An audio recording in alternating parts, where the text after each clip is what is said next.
Hi, and welcome to Tailspinner Tavern. Tonight I'll be reading to you a story called As Below, So Above. The window rattled in its old wooden frame as the rain barraged down. I was desperately trying to get warm under my duvet, rubbing my legs together in hopes that the friction would help me reach that comfy spot. The weather outside was both horrid and comforting. Horrid if I was out there myself bracing the torrent from the black clouds, but instead it was comforting as I was protected by the safety of my house. The night had come, I had completed all my rituals, and now the final one was the act of reaching the land of Nod, crossing the threshold into sleep. Sleep feels like a romantic relationship. You have to ease into it. You have to want it, but you cannot force it. Force it, and you'll be abandoned to the lonely realm of insomnia. Insomnia had eaten into this week's happiness, leaving me in a disconnected state of unreality as I drifted through the days. I was dead set on fixing that tonight. No distractions, no troublesome thoughts. Sleep was the objective, and I wasn't going to falter this time. I could feel the patterns of the wind as the sound of rain ebbed and flowed in waves. Then from high up in the heavens came a rumble, an orchestra of great drums all at once as thunder rolled through the deep grey clouds. It had me imagine my roof collapsing in, Mother Nature robbing me of my comfort and safety in her fury. But that didn't happen. My fortress against the elements held firm. My legs and toes had begun to warm at this point. I could feel the warm lull pulling me down into an embrace.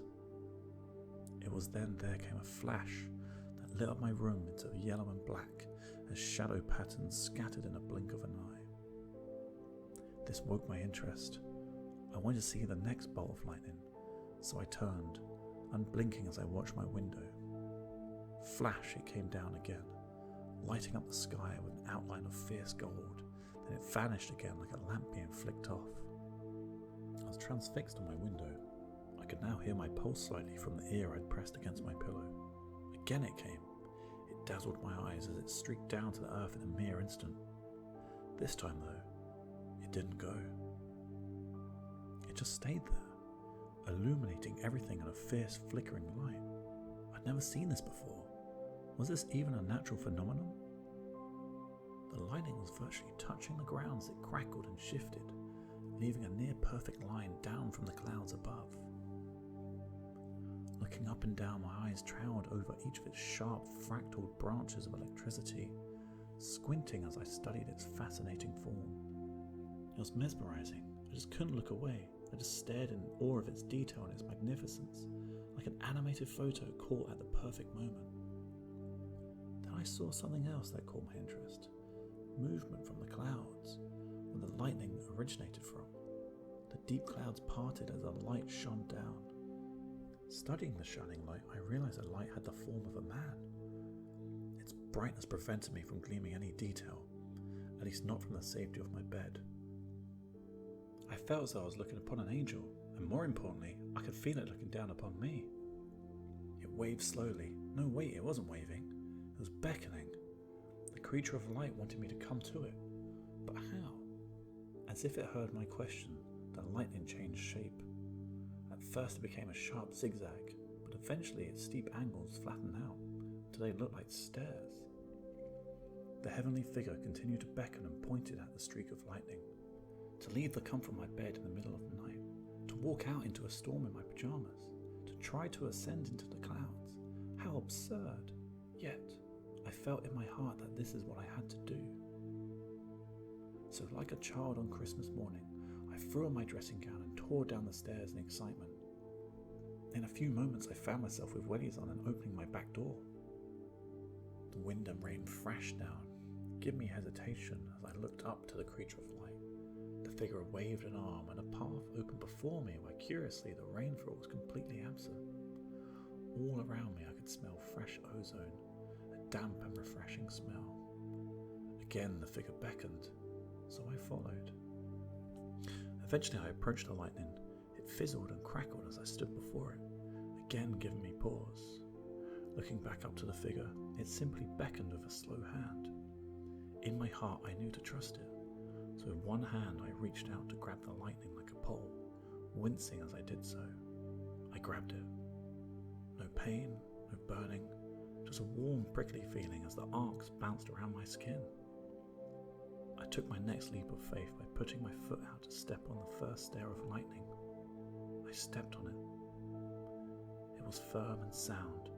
The initial sense of danger dissipated as it felt like the same stair and banister in my house. Looking back up again, I could see the form of light was patiently waiting on me, so I took another step and then began to ascend up the golden stairs. Faster and faster I climbed, all fear completely gone now, leaving only the need to see what would greet me at the top. Eventually my horse blindness of excitement fell away and a sense of curiosity had me look downward. My house, the town, the forest, the fields, they looked as though they were a model, miniature and simple in their new perspective. This sight did not affect me in the slightest. The lightning held firm and I was given a sense I'd be looked after regardless of what may happen. So I pressed on, further and further up. Eventually I approached the top and was finally greeted by this mysterious figure. It wore armour, head to toe in a golden flickering form, which shimmered as sparks coursed around it. With one arm he reached out and he pulled me through the threshold of clouds. He must have been 8 feet tall, with a weight to match his giant height. His knightly armour was decorated with fierce-looking creatures, lions, griffins and hippogriffs. Above the clouds was a new land, a green pasture with flowing dales and distant tree lines, all illuminated in the sunless sky of powerful white. "Thank you for coming. I need your help," came a strong voice that resonated from within the giant knight. Before I could begin to formulate a response, the knight took me by the shoulder and led me through the verdant field.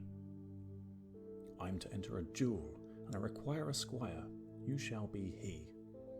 To which he pointed at a small armoury of various shields and swords by an old tree.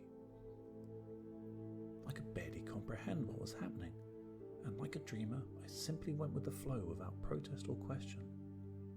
"Now, squire, please ensure my armour is tightened appropriately," he said before taking a pose. I immediately took to the task as if this was somehow a perfectly normal request for me, inspecting the straps of each of his armaments and pulling any loose ones tight. Sparks crackled and tickled my fingers as I carried out his fitting before eventually I finished and gave a nod of approval. "Thank you. Now please pass me my shield, squire." So I found his shield on the rack, a large heavy piece of metal and wood, decorated with thunderbolts. With a few straps, I then fastened the shield to the crackling knight's left side. "Now my lance." I turned and a great lance appeared where it previously wasn't there. With all my strength I grabbed and lifted it, heading back to the knight. As I turned around there came a kick and a puff as before me the knight now sat upon a powerful armoured horse. I paused, taking in the glorious image, but I didn't question it. The knight reached out as I was able to pass him his tremendous lance, to which he securely fastened it within the crook of his arm. "Squire, I thank you for your services. Now for my duel. Please stand back at a safe distance," he said as he spurred on his magnificent golden horse. I turned again, and before me was a large fence that stretched down towards another old tree, but at the end of the fence stood another great knight upon a horse. This knight was different though. It was black and grey, and its form constantly shifted, its edges roiled over into themselves.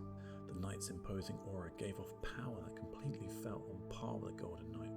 The two of them now facing each other gave me chills. The world began to darken. The bright white sky had given way to a dark grey that put the land into growing shadow. The sense of safety I previously had was now eroded by a deep feeling of uncertainty. The two great horses kicked and angrily huffed at each other on the spot in a tense show of aggression. In a furious flash, both knights unleashed their horses into an instant gallop as they each raced down either side of the fence. Finally, in a great and terrible crash, they collided as both lances, black and gold, struck the respective knight full on. In the collision, a gigantic pulse of electricity as well as a massive dark cloud exploded with a terrifying boom, sending me rolling back into the grass. I was no longer safe. The knights recovered immediately and spun to face each other in another flash before again breaking into a full gallop. Boom! Another crash of ungodly proportions exploded out again, staggering me as I was trying to collect myself from the first one. I had to leave. Boom! Again, I was knocked over as I turned to run, my feet now slipping as the grass below was suddenly completely sodden. Falling over myself, I eventually was able to break into a full sprint as water splashed around me. Eventually, I could see a doorway of light in the floor. Within a few paces, I made it, and I could see it was the same way I'd come, the static lightning stairs still there. I turned behind me in a final look of terrified curiosity, to which I saw the two terrible knights breaking into another charge before letting off another ear-breaking clash. I could handle no more, so through the cloudy door I descended, down and down the sparkling steps. The rainfall no longer took an exception to me, as I was drenched through with icy water. The clashes continued, but they were muffled through a sea of dark cloud. The flashes of burst lightning also continued as the clouds themselves were pierced. Down and down my steps became increasingly more frantic as I flew down the unnatural stairs. The feeling of falling from a great height, which was strangely absent before, was now incredibly real as the wind and rain pushed me in waves. My knuckles went white around the lightning handle as I came unbalanced in a slip and struggled to steady myself. Eventually I could see my house in clear detail, at which point I was leaping down the flickering steps as I deemed the height from the ground now worth the risk of falling. I jumped off the sparkling stairs just as it felt like the electricity began to warm to an uncomfortable level in my feet. Finally I hit my garden floor with a wet impact that filled my heart with relief. I looked back again above me to see another boom, and in the flash of lightning I saw two ginormous silhouettes within the clouds in a heated battle. Having seen more than enough, I dashed back into my house without another second thought, not stopping until I reached my bed. Only there did I take my mucky wellies off before hopping into bed for sanctuary. I pulled my sheets and stared out my window, trying to quell a sense of dread that told me my house would collapse under the fighting. Eventually the muffled cracks of lightning and rumbles of thunder died down, as did the wind and rain, leaving a dead quiet night once more. I must have fallen asleep, as now the safe light of day peered through my windows as my eyes squinted and adjusted slowly. My nightmare was over, but its vividness had truly shaken me, convincing me it was real, but the rationale of the morning picked apart its absurdity. I had disregarded the delusional events of last night until I noticed something. My wet, muddy wellies sitting next to the bottom of my bed. Thank you.